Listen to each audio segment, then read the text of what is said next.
We're hearing about knitting needles again. We're hearing about bleach douches again. And they may not be reporting it to their physician or to the judge that they end up talking to or to the clinic worker at the hospital, but there are girls out there doing that. Parental involvement laws are on the books and strictly enforced in 37 states. Especially when it comes to abortion, we present them with this maze of laws. You must go before a judge here in Minnesota if you don't wish to tell both of your biological parents. These kids are being frightened away from asking for help. States that have parental involvement laws are required to provide the option of a waiver, such as a judicial bypass. Meanwhile, anti-abortion forces are working to make these laws stricter, placing an additional burden on teens with difficult home situations. There certainly are some young women who, for a variety of reasons, and unfortunately physical abuse is one of them, that absolutely cannot tell their parents.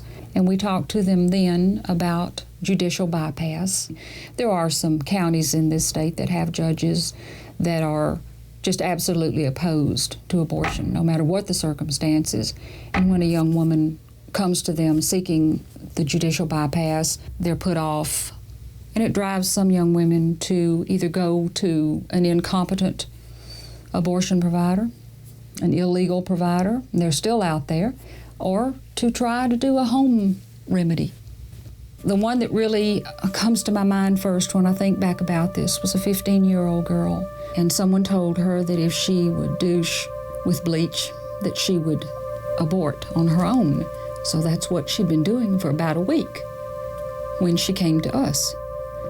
The vaginal tissue had caustic burns. Her vagina was just blistered to the point that it had swollen shut. She couldn't be examined. The desperation level is already here.